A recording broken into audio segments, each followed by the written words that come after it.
Pois bem, então, mais uma vez agradecendo o professor Fábio Ferreira Lima, da UFG, nós agora passamos a palavra à nossa audiência para que possam fazer as suas considerações, as suas indagações e as suas ah, contribuições.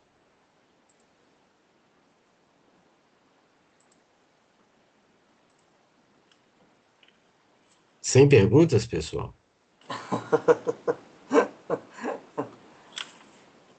É muita É, coisa, né? a Cristina, ela está usando um pseudônimo hoje. Você está muda. Desculpa, pessoal. Bom dia, professor Neander. Bom dia, professor Fábio. Meu nome é Cristine, viu? É porque eu estou usando o computador de um amigo aqui, tá com o nome dele aí, né? Certo, isso. Eu achei excelente a palestra. Eu acho que ajudou bastante nessa questão de entender o processo, né, de desenvolvimento de um projeto. E para mim foi bem esclarecedor, vários aspectos. Obrigado. Que bom que tenha sido útil. Foi sim, com certeza.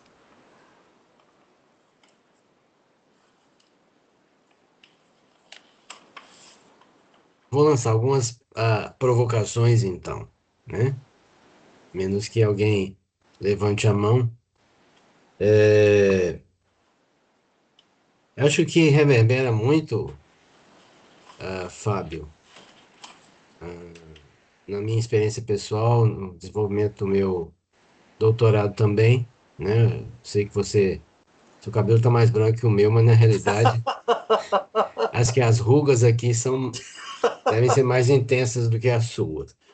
É, Não sei. mas você falou uma coisa muito importante aqui, ah, na academia, nos cursos de graduação, a gente não é introduzido à discussão do como o processo de projetação ocorre. Na verdade, não há assim, ah, pelo menos não vi na Universidade de Brasília, não vejo até hoje, nenhuma disciplina obrigatória que se dedique à teoria do projeto, como ele ocorre, o que que ele é, né, e o que ele não é. E a gente só acaba vendo isso na pós-graduação, o que é extremamente preocupante, né? Por exemplo, eu nunca ouvi falar de ah, Lawson, ah, nunca ouvi falar de, ah, como se diz, eu esqueci o nome, professor de Oxford, que foi citado, Christopher Alexander, Christopher na Alexander. graduação, nunca ouvi falar, não é? Eu Ah, nunca ouvi falar de Ah, Joseph Christopher Jones. no, Geoffrey nenhum deles, Broadbent. né? Pois é, exatamente. E aí a gente só entra em contato com essas coisas na pós-graduação e não vê que isso, nenhum dos nossos outros colegas talvez não tenham tido contato também, né? Nem a posteriori, porque nenhuma disciplina é proposta, nenhum corpo de disciplina, nenhum conteúdo é proposto nesse sentido. E eu acho que é uma questão muito importante, porque existe uma grande mistificação, acho que em torno principalmente do modernismo funcionalista, não é? Aquela máxima que a gente conhece muito bem, né, que é a forma segue a função, por Ah, exemplo, né? sim. Ou que, sendo mais preciso, né, no original, quando o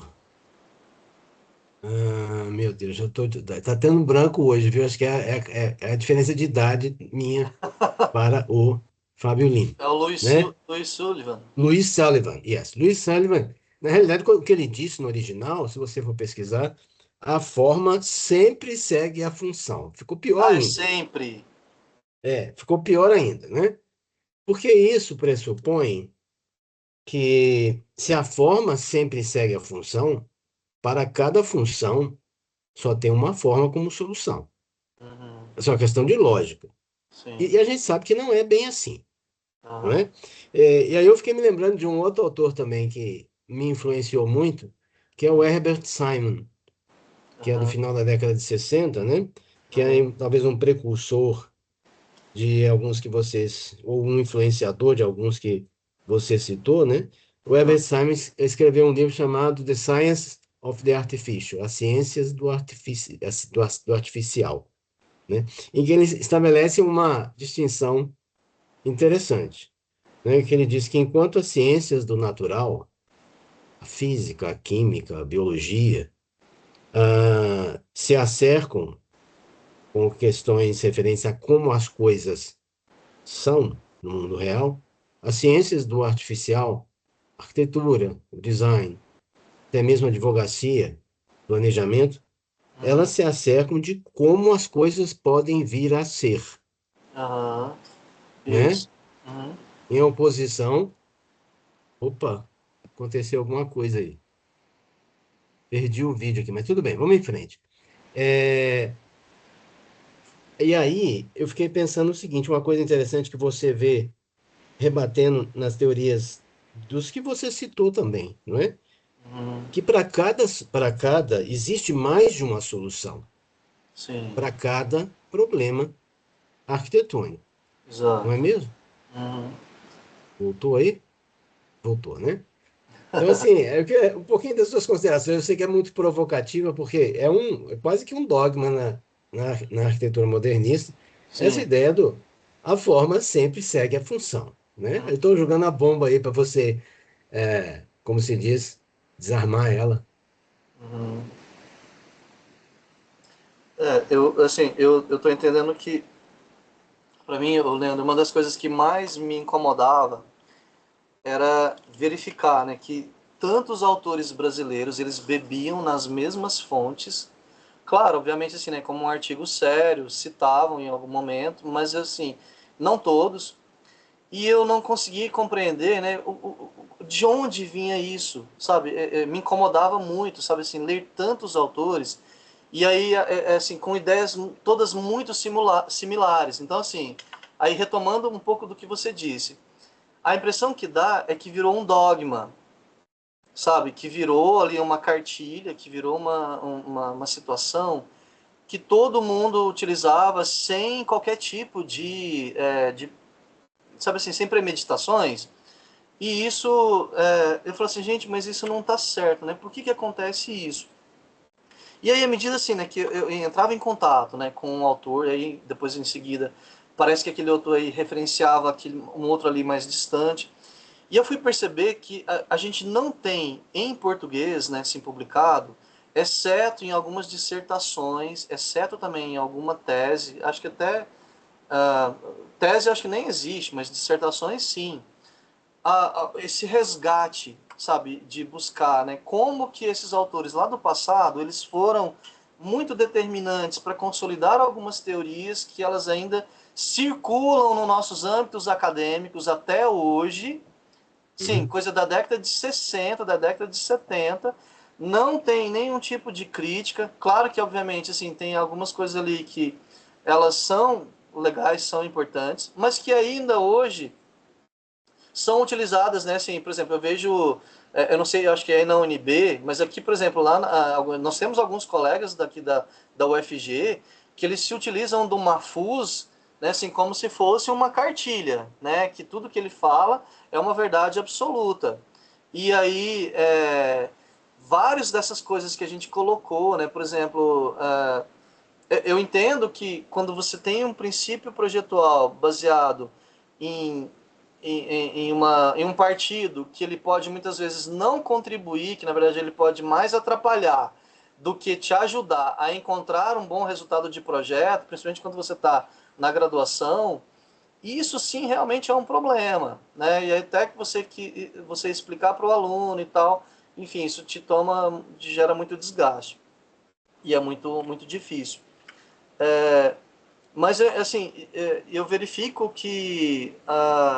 que não há um debate na graduação sobre essas coisas, né? Quer dizer, por que que eu projeto dessa maneira? Normalmente, assim, lá na graduação, né, isso já tornou, de certa forma, até tipificado nas escolas, né, do país inteiro. Você tem ali vários tipos de encaminhamentos. Ah, fazer o levantamento, depois estabelecer um programa, depois estabelecer um quantitativo de áreas, compreender layout, estabelecer... Enfim, de onde isso surgiu? Por que que tem que ser dessa maneira, né? Quer dizer, será que eu não tenho outras proposições? Será que eu não tenho outras maneiras de pensar? Será que eu não tenho outras coisas a refletir? Então, e a tomar como princípio também? Então, isso é colocado ali, já é lançado na graduação e é tomado muitas vezes como verdade a partir desses escritos desses autores, principalmente provenientes do modernismo, né? É claro que é para nossa sorte, para nossa felicidade, alguns outros autores contemporâneos vêm sendo traduzidos e isso gera um grande alívio, gera uma grande satisfação, né? Mas realmente forma que sempre segue a função é para mim assim um grande absurdo, né? Porque não faz sentido, né? A desconstrução dessa ideia, ela vem perdendo força, graças a Deus, ao longo de muitos anos, né, para cá. É verdade. É interessante que, de vez em quando, eu passo nas exposições de diplomação aqui da FAO e eu fico pensando assim, poxa, mas tudo igual.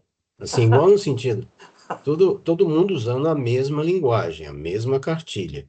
A Sim. cartilha funcionalista, Uhum. 124 anos depois. Nossa, desculpa, 104 anos depois, né? Porque 1922, 104 anos depois, usando sempre a mesma cartilha, fazendo parecer que só tem esse caminho, né? Só existe essa maneira de projetar. Quando na realidade existe uma série de axiomas Uhum. embutidos nessas cartilhas, que, como você disse, elas não são dissecadas, elas não se refletem, não são refletidas sobre, refletidas no sentido de pensar, né? Por Sim. que que a gente está fazendo dessa maneira e não de outra, né? Exato. Por exemplo, é, é, vocês podem achar que eu sou um pouco radical, mas por que que todo projeto de arquitetura tem que ter cobertura plana? Me Uhum. diga. Sim. Está brigando com a natureza. Mas Uhum. você vê, o problema da UNB ali no Minhocão é muito sério essa questão da cobertura plana, da questão da drenagem das águas, da infiltração, da deterioração das coberturas de forma muito rápida. Os caras começam reparando, terminam de consertar de um lado, vão começar de novo lá no outro extremo do Minhocão, né? Então, Uhum. assim, a gente precisa refletir, né? Porque, na realidade, de onde vem essa ideia da cobertura plana como um paradigma a ser seguido? Vem da preferência que, em determinado momento, o Le Corbusier tinha pela aqueles vilarejos mediterrâneos, que tinham uma razão de ser, onde toda a cobertura era um terraço. E aí ele passa isso como uma coisa que tem que ser incluída, né, como você disse aí muito bem, na cartilha. Gostei do nome cartilha. Mas eu vou devolver para você, porque senão eu vou ficar falando e a estrela do show hoje é você. Não, imagina. Não, que isso. Eu sempre que eu tenho oportunidade, sabe, nas disciplinas da graduação, eu tento trabalhar conteúdos mais críticos em relação a isso, né? Eu acho que é um momento muito importante, sabe, de você abrir a cabeça das pessoas. Então é um momento, quer dizer, a formação do aluno, ela precisa ser uma formação a mais heterogênea possível. Por isso eu entendo também, né, que assim, o corpo docente, ele precisa ter referências muito diferentes uns dos outros, porque aí até o próprio aluno ele vai ter condições, né, de ele criar essa autocrítica e de ver a partir das falas, né, dos docentes aquilo que é do problema da divergência, né? E assim então eu sempre trabalho com alguns seminários, né, coloco alguns textos que são geram afronta muitas vezes, né? Claramente essas afrontas e aí a gente tem debates, sabe assim, que são muito legais, né, que são muito interessantes. Eu acho que é um momento que a gente não pode deixar passar, né, porque se você pega ali, por exemplo, uma grande maioria partidária, né, dos princípios do modernismo, e aqui também nós temos vários colegas que ainda adotam, né, assim, essas premissas, a cartilha, né, a tão famigerada cartilha, e então acho que é um papel importante que a gente tem que levar para a sala de aula. O clima está esquentando aqui. Nós temos uma pessoa, já temos uma pessoa na fila para se manifestar, que é a Cristine. Então, professor Fábio e professor Neander, vocês estavam falando da questão das coberturas, das retas, né, do modernismo, não é isso? Isso. A ideia foi Então, minha. mas assim, é, o, o que, espera aí só um pouquinho, o que motivava o uso desse tipo de estrutura, e talvez na época fosse necessário, porque é mais prático, mais barato, e também não tinha muito a tecnologia ainda não estava muito desenvolvida para fazer essas coberturas, né?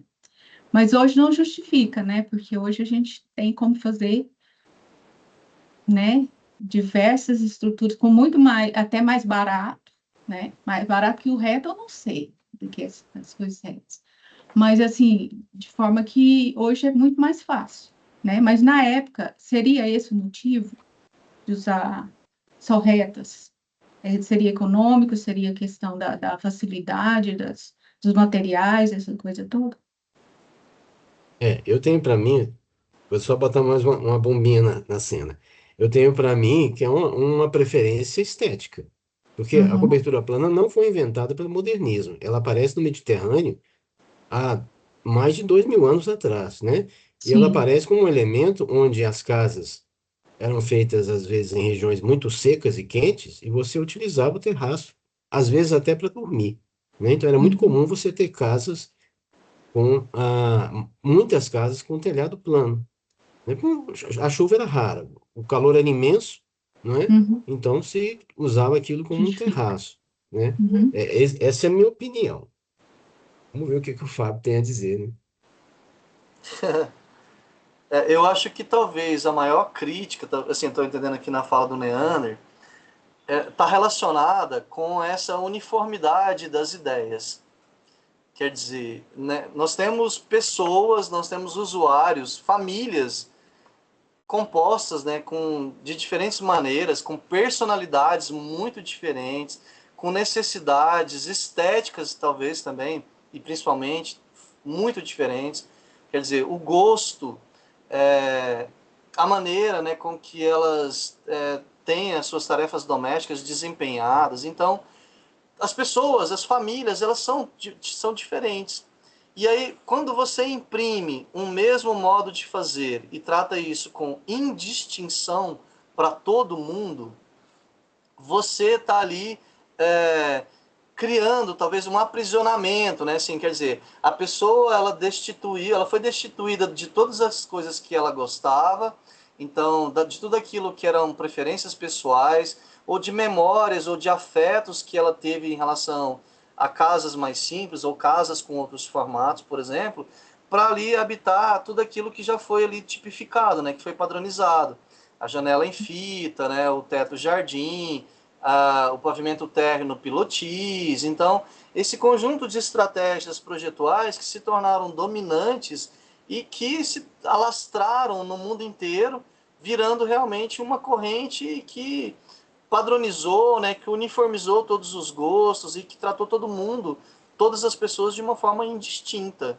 Eu acho que Uhum. essa é uma crítica que o Neander está Sim. tá trazendo.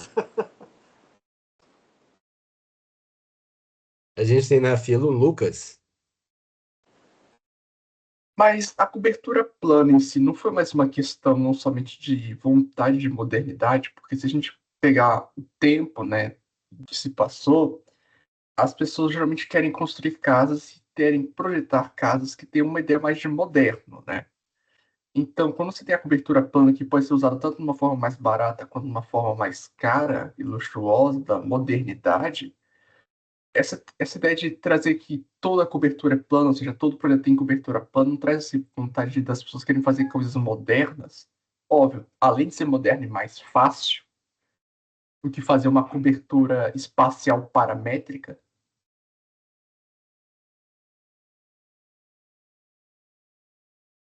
Essa é uma pergunta para mim? Não sei, diz pros dois. Não, o convidado é o Fábio, eu vou deixar ele Ah, responder. não, mas eu acho que não foi isso que o Neander quis dizer. Não, não significa que as coberturas elas precisam ser paramétricas. Então, por exemplo, se a gente prestar atenção, você vai ver que no movimento moderno, você tem, por exemplo, renegado aquilo que era tipicamente oriundo da cultura e a tecnologia, por exemplo, da construção brasileira, que é, por exemplo, o telhado aparente, né, feito com telhas de barro, que de alguma forma elas respondem de uma forma muito mais adequada às nossas questões climáticas, né, porque elas atenuam, né, de uma forma considerável a temperatura, né, dentro desse ambiente. Então, a utilização de estruturas aparentes de telhado, de madeira, ou mesmo algumas tecnologias, né, de madeira que têm uma origem indígena, elas também são completamente deixadas de lado. É claro que assim também tivemos alguns arquitetos, né, não é isso também não dá para jogar isso para todo mundo, mas por exemplo o Severiano Mário Porto ele produziu trabalhos assim, extremamente significativos. Não sei se dá para colocar ele dentro do hall dos arquitetos modernos, talvez não, mas ele tinha uma preocupação muito absurda em fazer esse resgate, sabe, de tecnologias e de formatos de edifícios que tivessem um vínculo, né, com a nossa cultura e que fossem dispostas adequadamente de acordo com as nossas condições climáticas e com, enfim, com os ambientes que a gente tinha aqui, desculpa, com os materiais que a gente tinha ao nosso dispor e com formas arquitetônicas culturalmente adequadas. Eu acho que o movimento moderno, talvez também um outro problema que a gente pode listar, é essa quebra, né? Parece que ele faz a gente desprezar ou enfim ou renegar tudo isso que a gente já tinha anteriormente dentro da arquitetura brasileira. Tem um vídeo, eu acho que é o original em francês, mas ele também tem no YouTube em inglês, que é um documentário, pequeno documentário sobre a Bauhaus, o movimento da Bauhaus, né? E ali vai falar não apenas do prédio principal, mas também dos prédios que são foram construídos em volta, as residências dos professores, não é? E fala de uma maneira assim um pouco acrítica. Mas o que eu achei interessante é que em determinado momento, contando a Bauhaus certamente tem a sua contribuição a dar, ela é um marco na história sem dúvida nenhuma. Eu não estou aqui defendendo que todo mundo ah, tenha que deixar de fazer cobertura plana, né? Mas na Bauhaus, nesse vídeo, que depois eu posso até recuperar o link para vocês, é mostrada a evolução histórica ao longo das décadas, o que aconteceu com o campus da Bauhaus, desde a sua fundação, né, a Bauhaus de Dessau. E aí fala que, por exemplo, durante a Segunda Guerra Mundial, durante o nazismo ela foi abandonada, né? Ela foi jogada às traças, né? Depois, ela ficou do lado da Alemanha Oriental, né? E aí, de novo, ela foi, de alguma forma, botada de lado, usada para outros fins. E veio a Segunda Guerra Mundial e vários dos anexos, que eram as residências, foram destruídos, simplesmente destruídos. E aí, em determinado momento do vídeo, a narradora vira e fala assim que, infelizmente, tudo bem, concordo plenamente que tenha se perdido parte desse acervo, desse patrimônio durante a Segunda Guerra Mundial. Mas ela coloca que no lugar onde haviam sido construídas algumas casas que foram destruídas, abre aspas, voltaram de novo com o telhado inclinado, assim, de uma maneira derrogatória, né? Voltaram de novo com o telhado inclinado. Sendo que as duas coisas têm a sua razão de ser, não é? A cobertura plana, originalmente, ela foi pensada em comunidades onde se usava essa cobertura como um lugar onde as pessoas podiam transitar, que a gente dá o nome de um terraço, não é? E a cobertura inclinada, ela tem por principal razão reduzir o tempo de permanência da água, que é uma lei da natureza, né? Quanto mais inclinada for a sua cobertura, menor será o tempo de permanência da água, da chuva, da neve, não é mesmo?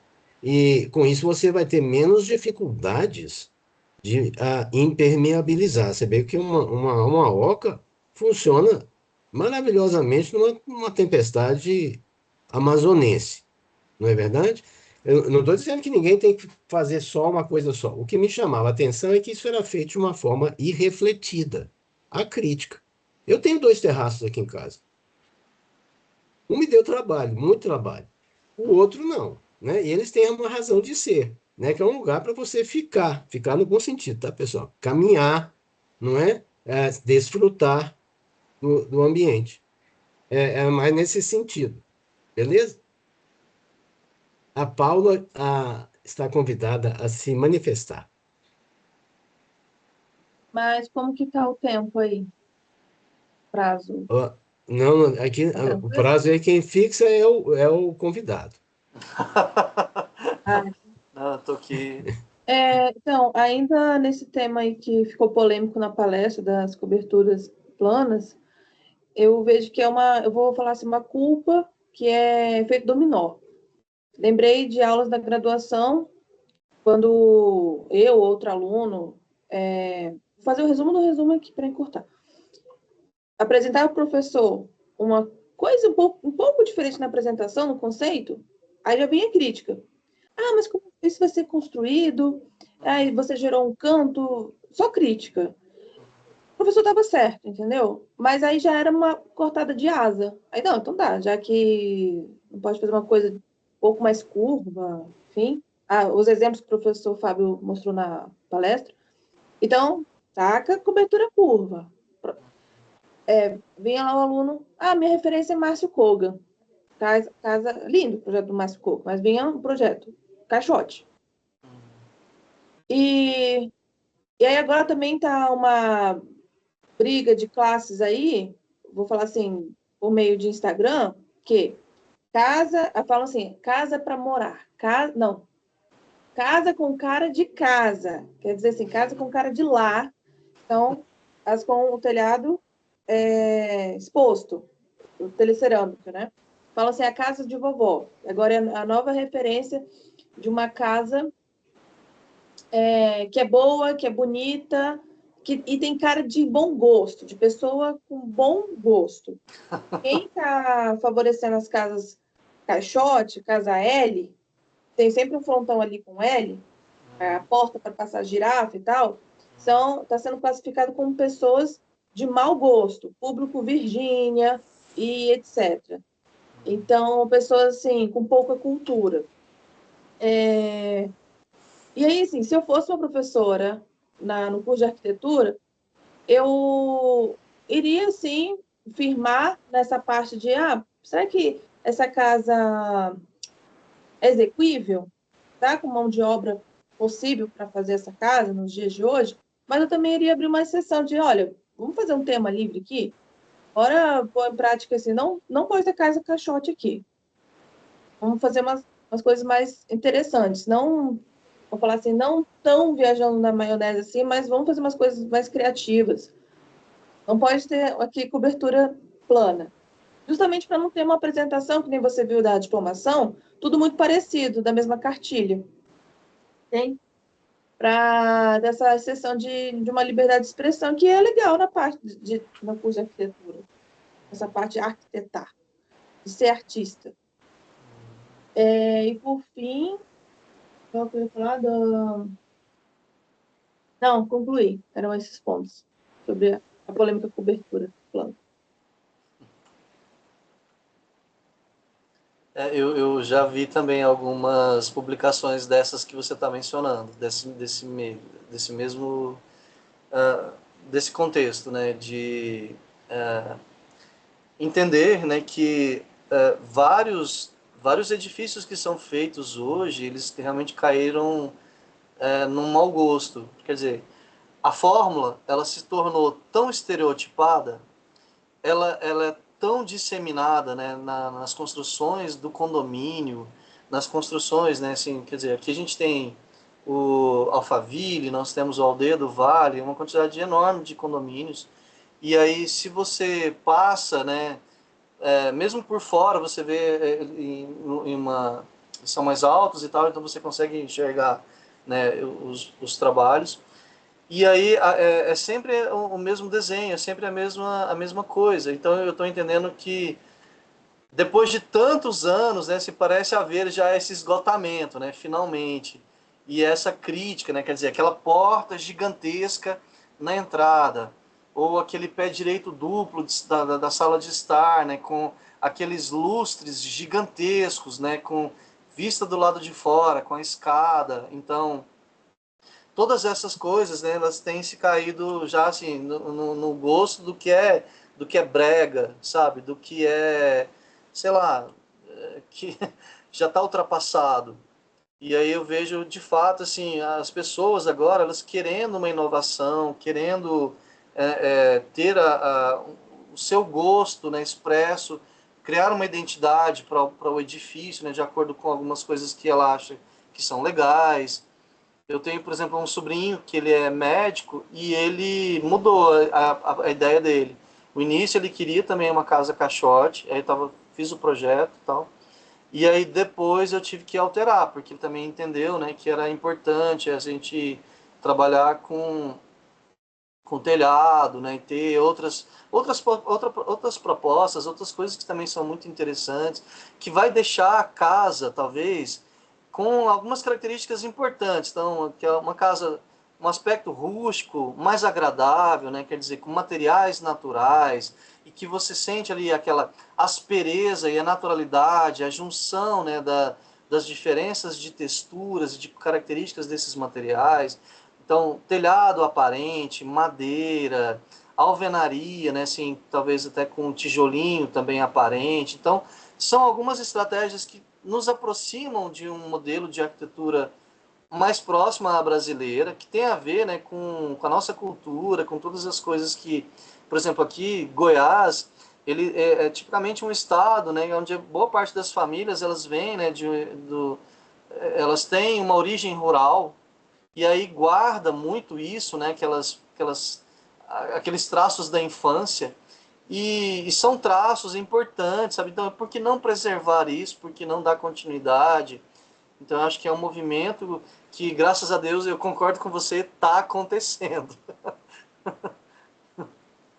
Não, exatamente. E, ó, na rua que o meu namorado mora, lá no Lago Sul,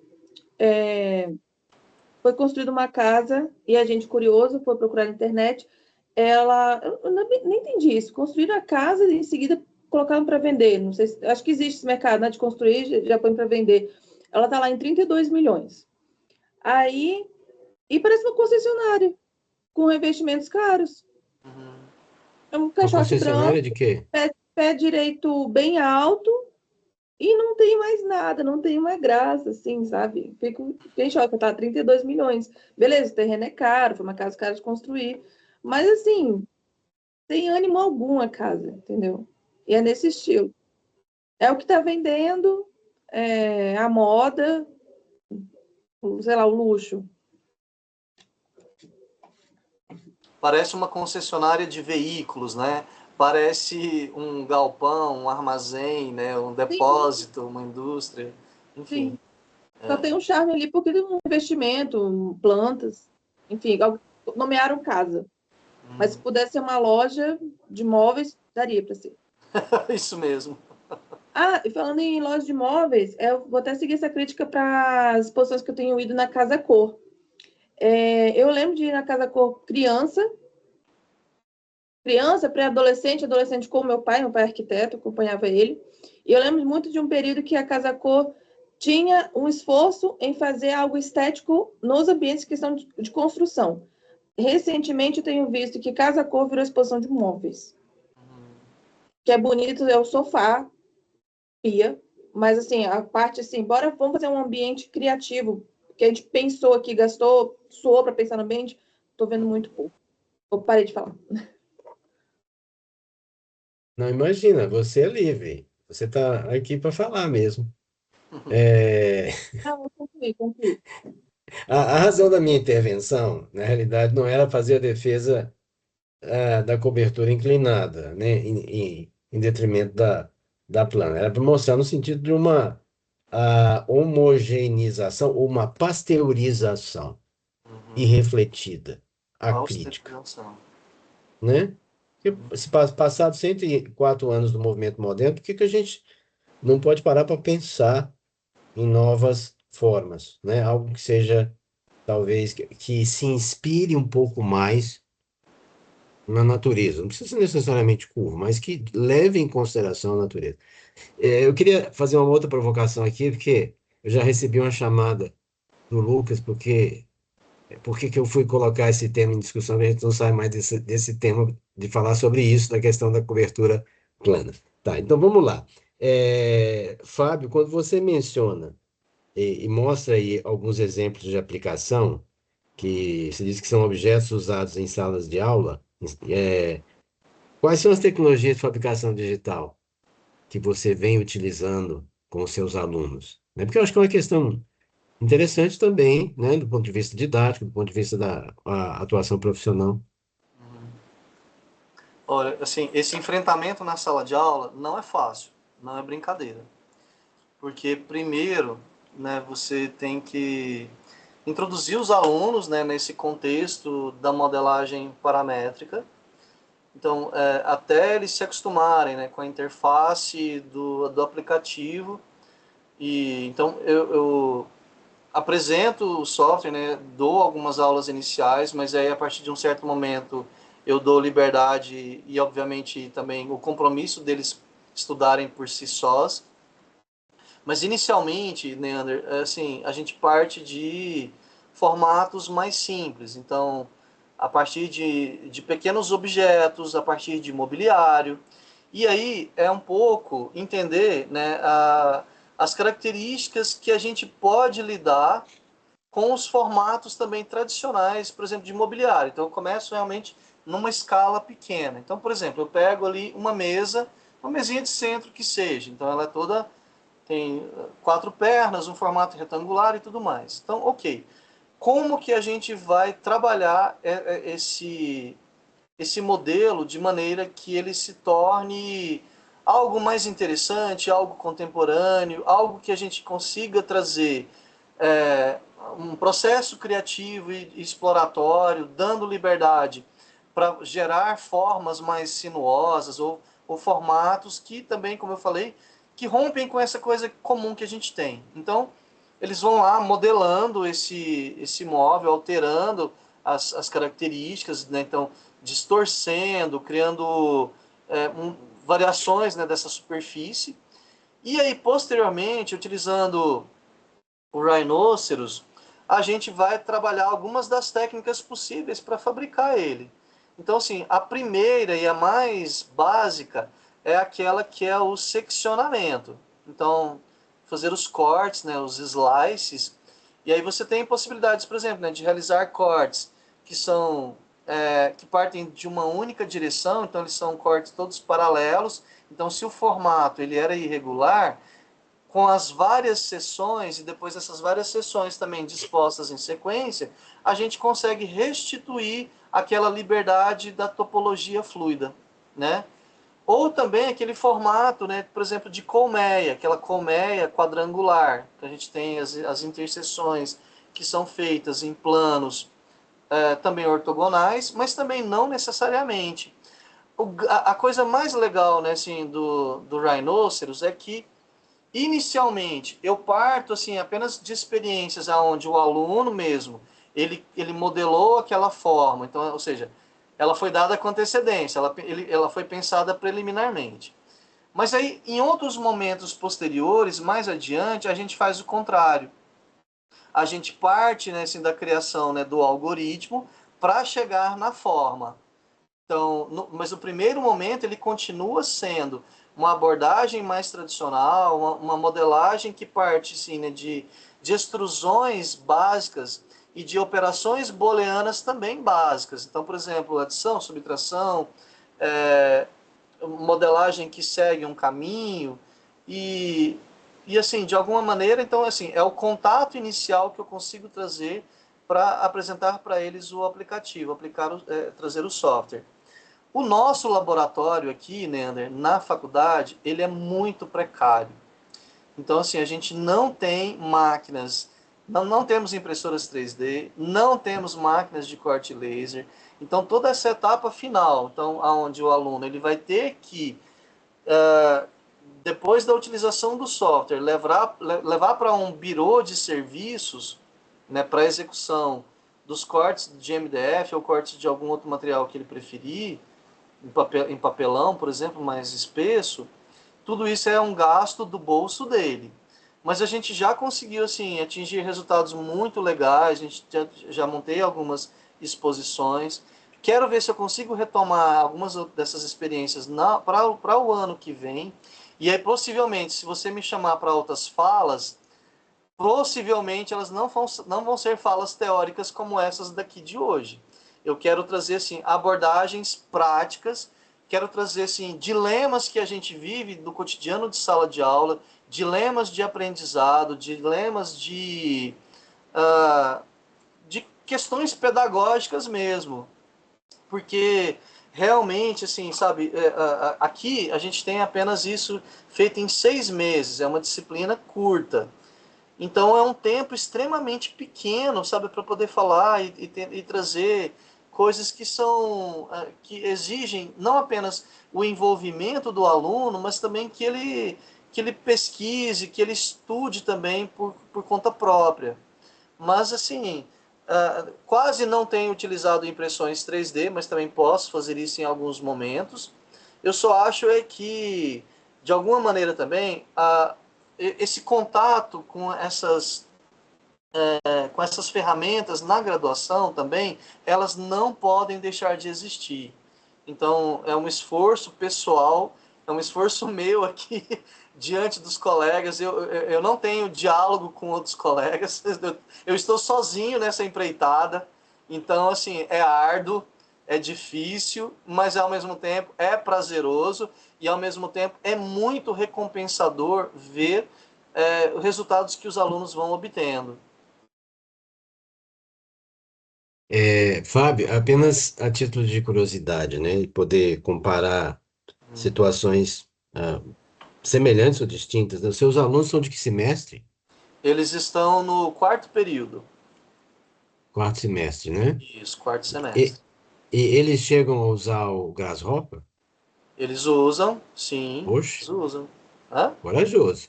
Muito, tanto assim, recentemente eu tenho um outro colega, né, que você conhece bem, que é o professor Juan. Ele tem me ajudado nessa empreitada. Ele trabalha com alguma disciplina optativa, mas normalmente eu preciso dar essa base anterior. O Juan, Aham. na verdade, aí sim, ele quer lidar mais diretamente com a construção dos códigos, ou muitas vezes também assim, ele pega, né, alguns códigos prontos, ele tenta estudá-los com os alunos, e é feito, né, assim, um entendimento, né, daquele funcionamento. Mas, obviamente, assim, são exercícios mais limitados, né? Nenhum aluno ele consegue ter uma prática de programação, né, assim, de Uhum. autonomia, né, justamente pela complexidade da coisa. Aqui eu acho que no terceiro semestre, a professora que me sucede na disciplina de modelagem, ela tem feito algum uso do Uhum. Grasshopper. Aham. E também tem uma professora que leciona geralmente no quinto semestre Uhum. em projeto de arquitetura, que parece que tem estimulado os alunos a usar algum tipo de programação, né? Que eu acho bastante Interessante, né? E corajoso. Mas você, Eu você tive um não tá, aluno, você não tá tão Leandro, sozinho assim, né? Se você Leandro, tem eu o tive Juan, um você não aluno tá tão sozinho. que ele fez um TCC inteiro. Ele, assim, eu tive muitos alunos assim que eles se empolgaram muito com a disciplina, né, e fizeram alguns trabalhos Aham, relacionados com tecnologias. Mas eu tive um que ele programou em Dynamo. E eu fiquei aham. assim, assim também, foi um aluno, ele já era professor doutor na engenharia elétrica e ele quis ser nosso aluno na graduação. Então, assim, também não era um aluno que tá. É um caso à parte, mas, assim, é legal quando a gente tem alguns que eles se empolgam tanto e muitas vezes eles acabam impregnando positivamente, sabe, os colegas de sala de aula. Mas eu venho Uhum. tendo muitos trabalhos feitos em BIM, principalmente, trabalhos finais, né, de graduação é, que desenvolvem, né, que trabalham os conceitos, depois aplicam essa tecnologia. Mas realmente, assim, ó, de Grasshopper e de Rhinoceros é uma quantidade muito pequena, os que se aventuram. O Uhum. importante é a gente plantar essa semente, sabe? Claro.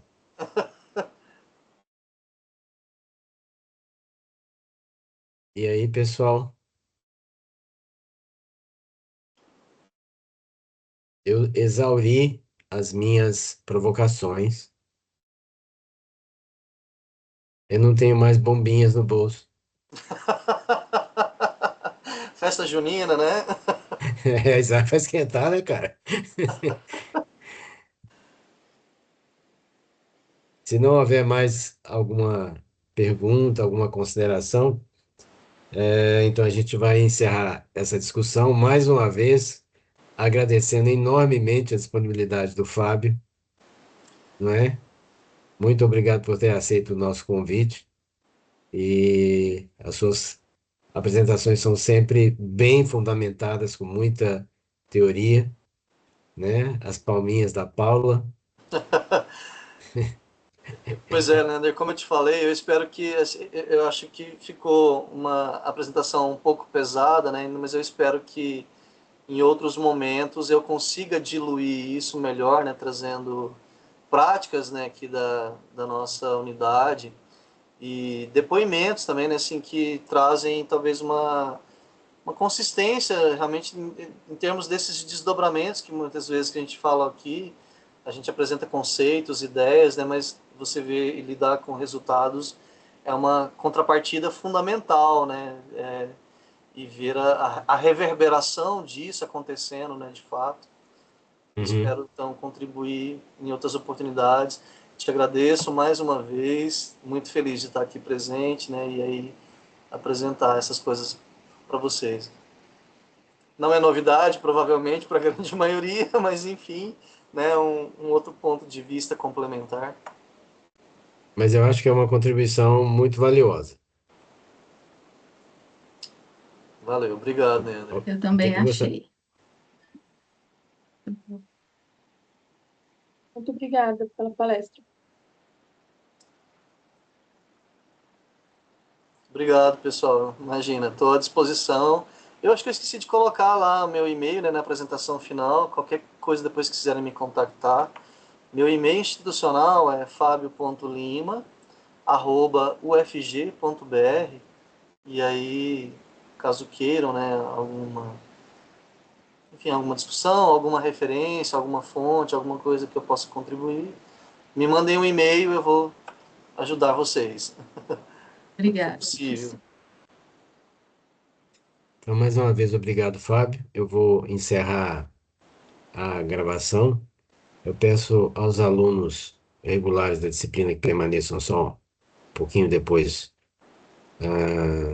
da retirada dos demais. Estou encerrando a gravação.